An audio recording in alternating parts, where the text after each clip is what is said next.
നമസ്കാരം. കേരളം കണ്ട ഏറ്റവും വലിയ ദുരന്തമായിട്ടുള്ള വയനാട് ദുരന്തത്തെ എങ്ങനെയാണ് പിണറായി വിജയൻ നേരിടുന്നത്? എങ്ങനെയാണ് ഉറ്റവരും ഉടയവരും നഷ്ടപ്പെട്ട ഒരായുസ്സിന്റെ മുഴുവൻ സമ്പാദ്യം നഷ്ടപ്പെട്ട അവരെയൊക്കെ പുനരധിവസിപ്പിക്കുന്നതിന് വേണ്ടി മുഖ്യമന്ത്രി പിണറായി വിജയൻ ചില പ്രവർത്തനങ്ങൾ നടത്തുന്നത് എന്നത് വിശദീകരിക്കപ്പെടേണ്ടതാണ്. ആദ്യം തന്നെ മുണ്ടക്കൈ, അട്ടമല, ചൂരൽമല എന്നിവിടങ്ങളിൽ ഉരുൾപൊട്ടിയപ്പോൾ എന്താണ് മുഖ്യമന്ത്രി പിണറായി വിജയൻ സ്വീകരിച്ച നിലപാട്? പെട്ടെന്ന് തന്നെ ദ്രുതഗതിയിൽ അങ്ങോട്ടേക്ക് രക്ഷാപ്രവർത്തനങ്ങൾ എത്തിക്കുക എന്നതായിരുന്നു.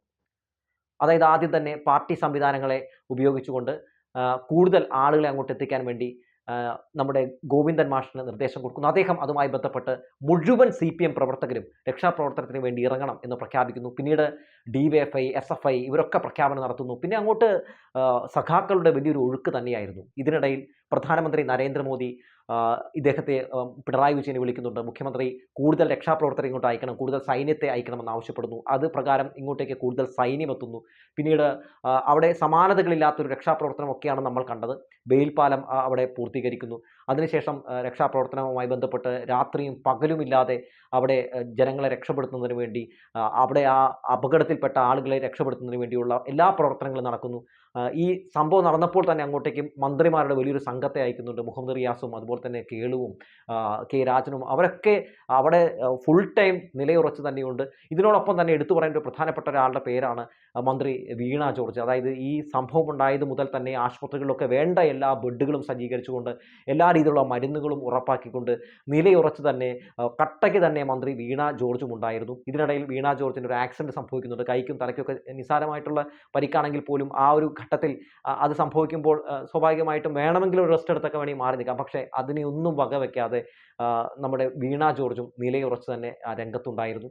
അതിനുശേഷം എന്താണ് സംഭവിക്കുന്നത്? അതായത് മരണസംഖ്യ കുത്തനെ ഉയരുന്നുണ്ട്. ഒപ്പം നാശനഷ്ടങ്ങൾ വലിയ രീതിയിൽ ഉയർന്നു. പിന്നീട് ഇവരെ എങ്ങനെയെങ്കിലും അതിജീവിപ്പിക്കണം എന്ന കാര്യം തന്നെയാണ് ഗവൺമെൻറ് മുമ്പിലേക്ക് പ്രധാനമായും വരുന്നത്. അതിന് ഇപ്പോൾ ഗവൺമെൻറ്റിനെ സംബന്ധിച്ച് കേന്ദ്രമൊക്കെ വിഹിതങ്ങളൊക്കെ കൊടുക്കുന്നതൊക്കെ വെട്ടിക്കുറച്ചിരിക്കുന്ന സാഹചര്യത്തിൽ വലിയൊരു കടക്കണിയിൽ തന്നെയാണ്, വലിയൊരു വല്ലാത്തൊരു സാമ്പത്തിക ബുദ്ധിമുട്ടിൽ തന്നെയാണ് സർക്കാരുള്ളത്. അപ്പോൾ സർക്കാരിൻ്റെ മുമ്പിൽ എങ്ങനെ പണം സമാഹരിക്കണം എന്നത് തന്നെയാണ്, അതിന് ഏത് മാർഗം സ്വീകരിക്കണം എന്നത് തന്നെയായിരുന്നു പ്രധാനപ്പെട്ട ഒരാലോചന. അതിൻ്റെ ഭാഗമായിട്ട് മന്ത്രിയുടെ ദുരിതാശ്വാസ നിധിയിലേക്ക് എല്ലാവരും സംഭാവന നൽകണമെന്ന് ആവശ്യപ്പെട്ടുകൊണ്ട് മുഖ്യമന്ത്രി പിണറായി വിജയൻ രംഗത്തേക്ക് വരുന്നു. മുഖ്യമന്ത്രിയുടെ ദുരിതാശ്വാസ നിധിയിലേക്ക് സംഭാവന നൽകണമെന്ന് പറഞ്ഞ് അദ്ദേഹം രംഗത്തേക്ക് വന്നപ്പോൾ തന്നെ എന്താണ് സംഭവിക്കുന്നത്? അതായത് നമ്മുടെ CPMൻ്റെ സംസ്ഥാന കമ്മിറ്റി 25 ലക്ഷം രൂപ അതിലേക്ക് ഇടുന്നു.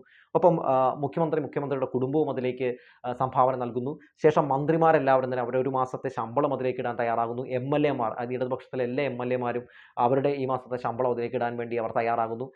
അതുപോലെ തന്നെ പാർട്ടി പത്രമായിട്ടുള്ള ദേശാഭിമാനി 50 ലക്ഷം കൊടുക്കാൻ തയ്യാറാകുന്നു. ഇതിനോടൊപ്പം തന്നെ DYFI പറയുന്നു ഞങ്ങൾ 25 വീടുകൾ നിർമ്മിച്ചു തരാമെന്ന് പറയുന്നു. അങ്ങനെ ഓരോ ഘട്ടങ്ങളിലും മാതൃകയാവുകയാണ്. അതായത് പറയുന്നത് ചെയ്ത് കാണിച്ചു കൊടുക്കുകയാണ്. മറ്റുള്ളവർക്ക് പ്രചോദനമാകുന്നതിന് വേണ്ടി എല്ലാം ചെയ്ത് കാണിക്കുകയാണ്. ആ ഒരു പ്രചോദനം ഉൾക്കൊണ്ടുകൊണ്ട് തന്നെ പ്രതിപക്ഷം പോലും മുഖ്യമന്ത്രിയുടെ ഈ അതിജീവനത്തിന് വേണ്ടിയുള്ള നടത്തുന്ന ഈ പോരാട്ടം കണ്ടിട്ട് തോളോട് തോൾ ചേർന്ന് കൈകൊടുക്കുന്ന ഒരു കാഴ്ചയുമൊക്കെ നമ്മൾ കണ്ടു. രാഹുൽ ഗാന്ധി ഇവിടെ വന്ന് സന്ദർശിച്ചു പോകുന്നു. രാഹുൽ ഗാന്ധി പറയുന്നു അതായത് 100 വീടുകൾ ഞങ്ങൾ പണിതു തരാം എന്ന് പറയുന്നു. മുഖ്യമന്ത്രിയുടെ നിർദ്ദേശപ്രകാരം എല്ലാ കോൺഗ്രസ് പ്രവർത്തകരോടും ഈ രക്ഷാപ്രവർത്തനത്തിന് ഇറങ്ങാൻ വേണ്ടി രാഹുൽ ഗാന്ധി തന്നെ നിർദ്ദേശിക്കുന്നു. ശേഷം പ്രതിപക്ഷ നേതാവ് പോലും ദുരിതാശ്വാസ നിധിയിലേക്ക് പൈസ ഇടണം എന്ന് പറയുന്ന കാഴ്ച നമ്മൾ കണ്ടു.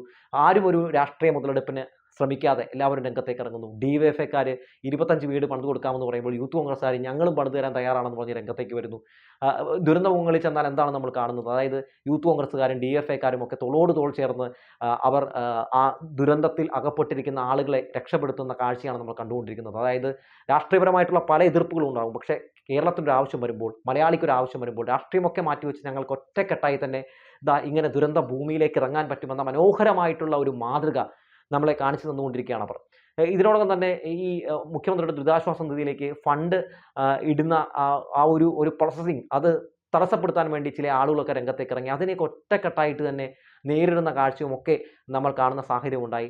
ഒപ്പം ഇതൊരു ദേശീയ ദുരന്തമായിട്ട് പ്രഖ്യാപിക്കണമെന്നൊരു ആവശ്യം ഗവൺമെൻറ് മുന്നോട്ട് വയ്ക്കുന്നു.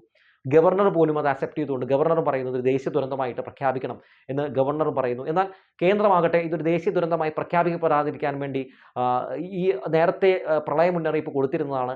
ആ മുന്നറിയിപ്പ് ഫോളോ ചെയ്യാത്തത് കൊണ്ട് പറ്റിയൊരു വലിയ ദുരന്തമാണ് എന്ന രീതിയിൽ വരുത്തി തീർക്കാൻ വേണ്ടി ശ്രമം നടത്തുന്നു. ഇതിനിടയിലും ഈ സമയത്തിനിടയിലും മുഖ്യമന്ത്രി പിണറായി വിജയൻ കേന്ദ്രത്തിൻ്റെ നുണകൾ പൊളിക്കാൻ സമയം കണ്ടെത്തുന്നുണ്ട്. അതായത് ജിയോളജിക്കൽ സർവേ ഓഫ് ഇന്ത്യയുടെയും അതുപോലെ തന്നെ ജല കമ്മീഷൻ്റെയും മുന്നറിയിപ്പ് പച്ചയായിരുന്നു അന്നത്തെ ദിവസമൊന്നും. അതുപോലെ തന്നെ റെഡ് അലേർട്ട് അന്ന് പ്രഖ്യാപിച്ചിരുന്നില്ല എന്ന വസ്തുത ജനങ്ങളെ അറിയിക്കാൻ വേണ്ടി ശ്രമം നടത്തുന്നുണ്ട്. എന്നാൽ അമിത്ഷാ പറഞ്ഞ ആ പച്ചക്കള്ളം പൊക്കിപ്പിടിച്ചുകൊണ്ട് ബി.ജെ.പി ഈ അവസരത്തിൽ മുതലെടുപ്പ് രാഷ്ട്രീയം നടത്തിക്കൊണ്ടിരിക്കുന്നു. പക്ഷേ ഇതൊന്നും വകവെക്കുന്നില്ല എന്നുള്ളതാണ് നമ്മളിവിടെ മുഖ്യമന്ത്രി ഇതൊന്നും വകവെക്കാതെ മുന്നോട്ട് പോകുന്നു എന്നുള്ളതാണ് നമ്മൾ ഏറ്റവും പ്രധാനമായി കാണേണ്ടത്. ഓരോ ഘട്ടത്തിലും മാധ്യമപ്രവർത്തകർ പോലും ഈ വിഷയവുമായി ബന്ധപ്പെട്ട് ചോദ്യങ്ങൾ ചോദിക്കുമ്പോൾ അദ്ദേഹം പറയുന്നത് ഇത് രാഷ്ട്രീയം പറയാനുള്ള സമയമല്ല. അവരെ ഈ ദുരന്തത്തിൽപ്പെട്ടിരിക്കുന്ന ആളുകളെ പുനരധിവസിപ്പിക്കാനും അവരെ രക്ഷിക്കാനും ഒക്കെയുള്ള സമയമാണ് എന്നാണ് അദ്ദേഹം പറയുന്നത്. അതുപോലും മാതൃകയാണ്. ഒരു മുഖ്യമന്ത്രി എങ്ങനെ ഇടപെടണം, എങ്ങനെ ഒരു ദുരന്തമുഖത്ത് പ്രവർത്തിക്കണം എന്നൊക്കെ നമ്മളെ വളരെ ഭംഗിയായി തന്നെ അദ്ദേഹം കാണിച്ചു തരുന്നുണ്ട്. ഒപ്പം ഈ പറയുന്ന ആളുകളെ സഹായിക്കുന്നതിന് വേണ്ടിയുള്ള പല രീതിയിലുള്ള മാതൃകകൾ കാണിച്ചു തരുന്നതോടൊപ്പം തന്നെ അദ്ദേഹം നമ്മുടെ മുമ്പിലേക്ക് വെക്കുന്ന ഒരു കാര്യമുണ്ട്. അതായത് ജനങ്ങൾക്ക് എന്ത് സംഭവിച്ചാലും അല്ലെങ്കിൽ നമ്മുടെ നാട്ടിൽ എന്തൊക്കെ ദുരന്തങ്ങളുണ്ടായാലും സർക്കാർ എത്ര വലിയ സാമ്പത്തിക പ്രതിസന്ധിയിലാണെങ്കിലും ഞങ്ങളുണ്ടാവും കൂടെ. ഞങ്ങൾ ഈ പറയുന്നത് പോലെ ഇല്ലാതായാലും കുഴപ്പമില്ല, നിങ്ങൾക്കൊന്നും സംഭവിക്കരുത് എന്ന് തന്നെയാണ് അദ്ദേഹം കാണിച്ചുകൊണ്ടിരിക്കുന്നത്. നമ്മളിപ്പോൾ ഇപ്പോൾ തന്നെ അറിയാം, ഏകദേശം 10ഓളം മന്ത്രിമാർ തുടങ്ങിയത് മുതൽ, അതായത് ഈ ഉരുൾപൊട്ടലുണ്ടായി 27-ാം തീയതി മുതൽ ഈ സമയം വരെയും അവിടെ ഉണ്ട്. സജീവമായി തന്നെ രംഗത്തുണ്ട്, എല്ലാ സഹായങ്ങളും വാഗ്ദാനം നൽകിക്കൊണ്ട്. ഇപ്പോൾ ദുരിതാശ്വാസ നിധിയിലേക്ക് കോടിക്കണക്കിന് രൂപ ഒഴുകിയെത്തുന്നുണ്ട്. ഇങ്ങനെ ഒരു ഒഴുകിയെത്തുന്ന നിലയിലേക്ക് കൊണ്ടുവന്ന് എത്തിച്ചത് മുഖ്യമന്ത്രി പിണറായി വിജയനാണ്. അദ്ദേഹത്തിന് ഒരു ബിഗ് സല്യൂട്ട് കൊടുക്കാതെ വയ്യ. കാരണം ഒരു ഗവൺമെൻറ് വിചാരിച്ചിട്ടുണ്ടെങ്കിൽ വലിയ സാമ്പത്തിക പ്രതിസന്ധിയിൽ നിൽക്കുമ്പോൾ ഇത്രയധികമൊക്കെ ഫണ്ട് മുഖ്യമന്ത്രിയുടെ ദുരിതാശ്വാസ നിധിയിലേക്ക് എത്തിച്ചുകൊണ്ട് ജനങ്ങളെ രക്ഷിക്കാൻ കഴിയും എന്ന് കാണിച്ചു തരുന്ന ആ ഒരു മാതൃകയുണ്ടല്ലോ, അത് സത്യത്തിൽ നമുക്ക് അദ്ദേഹത്തോട് എത്ര നന്ദി പറഞ്ഞാലും നമുക്ക് പകരമാകില്ല. ഇത്തരത്തിലൊരു ദുരന്തം സംഭവിച്ചപ്പോൾ മുഖ്യമന്ത്രി പിണറായി വിജയനൊക്കെ കർണാടകയിലൊക്കെ ആ ദുരന്തമുണ്ടായപ്പോൾ അവിടെ സിദ്ധരാമയ്യൊക്കെ സ്വീകരിച്ചതുപോലെ ദിവസങ്ങൾക്ക് ശേഷം വേണമെങ്കിൽ പ്രതികരിക്കാമായിരുന്നു. അതിനുശേഷം വേണമെങ്കിൽ മാധ്യമങ്ങളിലൊക്കെ വലിയ വാർത്തയായ ശേഷം മാത്രം അങ്ങോട്ട് ഇറങ്ങാമായിരുന്നു. പക്ഷെ അങ്ങനെയൊന്നുമല്ലല്ലോ നമ്മുടെ മുഖ്യമന്ത്രി ചെയ്തത്. അതായത് ഓരോ ജീവനും വലിയ വിലയുണ്ട് എന്ന് കാണിച്ചു തരുന്ന ഒരു രീതിയിലുള്ള ഒരു പ്രവർത്തനമല്ലേ അദ്ദേഹത്തിൻ്റെ ഭാഗത്തുനിന്നുണ്ടായത്. അതായത് കഴിഞ്ഞ ദിവസം തന്നെ നമ്മൾ കണ്ടതാണല്ലോ, അതായത് റഡാർ വെച്ച് നമ്മൾ അവിടെ പരിശോധന നടത്തുമ്പോൾ ജീവൻ്റെ എന്തൊക്കെയോ തുടിപ്പ്, അതായത് അത് ആമയുടേതാകാം, പാമ്പിൻ്റേതാകാം, തവളയുടേതാകാം, എന്തും ആയിക്കോട്ടെ, റഡാറിൽ അങ്ങനെ ഒരു സിഗ്നൽ വരുമ്പോൾ തന്നെ മുഖ്യമന്ത്രി പിണറായി വിജയൻ എന്താണ് പറയുന്നത്, നീ അത് മനുഷ്യനാണോ, ആണെങ്കിൽ രക്ഷപ്പെടുത്തണം, ഇനിയിപ്പോൾ മനുഷ്യനല്ലെങ്കിലും ആണെങ്കിലും ഒക്കെ എന്താണെന്ന് നമുക്ക് അറിഞ്ഞേ പറ്റുള്ളൂ എന്ന് പറഞ്ഞ് ഇന്നലെ രാത്രി തന്നെ അതുമായി ബന്ധപ്പെട്ട് രക്ഷാപ്രവർത്തനം അവസാനിക്കുന്ന ഘട്ടത്തിൽ വീണ്ടും അവിടെ നിന്ന് പുനരാരംഭിക്കുന്ന ഒരു കാഴ്ചയൊക്കെ നമ്മൾ കണ്ടു.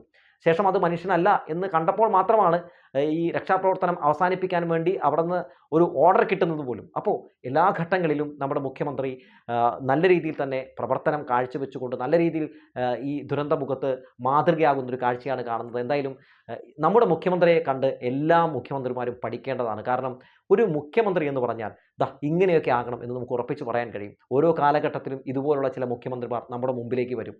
വരാൻ പോകുന്ന അല്ലെങ്കിൽ വളർന്നു വരുന്ന ഓരോ യുവ നേതാക്കൾക്കും ഓരോ രാഷ്ട്രീയക്കാർക്കും വലിയൊരു പാഠപുസ്തകമായി അവർ ഇങ്ങനെ നിൽക്കും. മാങ്ങയുള്ള മാവിലെ കല്ലെറിയൂ എന്നൊക്കെ നമ്മൾ പറഞ്ഞു കേട്ടിട്ടില്ലേ? അതുകൊണ്ട് ഈ മാവ് നിറയെ മാങ്ങയാണെന്ന് നന്നായി തന്നെ മുഖ്യമന്ത്രി പിണറായി വിജയനെ എതിർക്കുന്ന ആളുകൾക്കറിയാം. അതുകൊണ്ട് അദ്ദേഹത്തെ നശിപ്പിക്കാനും ഇല്ലാതാക്കാനും ഒക്കെ വേണ്ടി നിരവധി പേർ കല്ലെറിയുന്നുണ്ട്. പക്ഷേ കല്ലെറിയുന്നവരോടൊക്കെ നമ്മൾ നേരത്തെ മുതൽ പറയുന്ന ഒരു കാര്യമുണ്ട്, നിങ്ങൾ സൂര്യനെ നോക്കി കല്ലെറിഞ്ഞുകൊണ്ട് തന്നെ ഇരുന്നു, അല്ലെങ്കിൽ നിങ്ങൾ സൂര്യനെ നോക്കി കുരച്ചുകൊണ്ട് തന്നെ ഇരുന്നു. പക്ഷേ സൂര്യൻ നിങ്ങളുടെ കല്ലേറുകൊണ്ട് നിങ്ങളുടെ കുര കേട്ട് പോകുമെന്ന് നിങ്ങൾ വിചാരിക്കരുത്. അവസാനം വായ കഴിച്ച് കഴിയുമ്പോൾ, നിങ്ങളുടെ കൈ കഴച്ച് കഴിയുമ്പോൾ നിങ്ങൾ തന്നെ ഇട്ടിട്ട് പോകേണ്ടി വരും. കാരണം ഈ സൂര്യൻ അങ്ങനെ വെറുതെ അങ്ങ് പോകാൻ വന്നതല്ല എന്ന് പറഞ്ഞു വെച്ചുകൊണ്ട് നിർത്തുകയാണ്.